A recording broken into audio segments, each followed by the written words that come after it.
মিরপুরে চলছে বিসিবির নতুন পরিচালনা পর্ষদের প্রথম সভা। সেখানে আছেন আমাদের সহকর্মী জেনিয়া চিশিম। আমরা বিস্তারিত জানতে যুক্ত হচ্ছি তার সঙ্গে। চিশিম, সেখানকার কি অবস্থা এবং কি চলছে আসলে বৈঠকে আপনার মাধ্যমে জানতে চাই।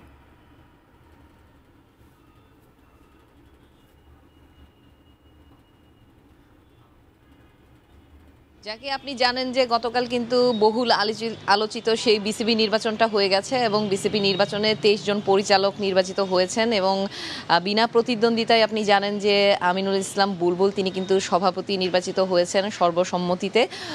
পরিচালকরা তাকে সভাপতি বানিয়েছেন এবং সেখানেই কিন্তু সহসভাপতি ফারুককে দেওয়া হয়েছে এবং আরেকজন সাখাওয়াত হোসেন তিনিও সহসভাপতি হয়েছেন।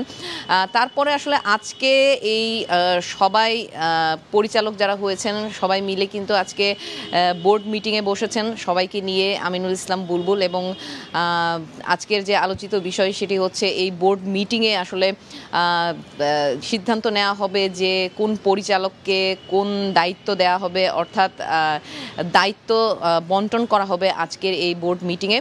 এখনও বোর্ড মিটিং চলছে, দুপুর 12টা থেকে শুরু হয়েছে এবং আমরা যেটা জানতে পেরেছি যে বিকাল 4টা সাড়ে 4টা নাগাদ এই বোর্ড মিটিং চলবে। তারপরে হয়তোবা সেখান থেকে একজন প্রতিনিধি আসবেন অথবা সভাপতি এসে কথা বলবেন এবং কি কি সিদ্ধান্ত নেওয়া হয়েছে সেই ব্যাপারে আলোচনা হবে। তবে একটা বিষয় সেটা হচ্ছে নাজমুল আবেদিন ফাহিম আমরা ধরে নিয়েছিলাম যে তিনি সহসভাপতি হবেন, কিন্তু গতকাল কিন্তু দেখা গেছে ভিন্নটা। তার জায়গায় আসলে সাখাওয়াত হোসেনকে সহসভাপতি করা হয়েছে এবং ফাহিমকে তাহলে আসলে কোন দায়িত্ব দেওয়া হচ্ছে সেটা একটা প্রশ্ন রয়ে গেছে। এবং আপনি জানেন যে এখানে বিপিএল গভর্নিং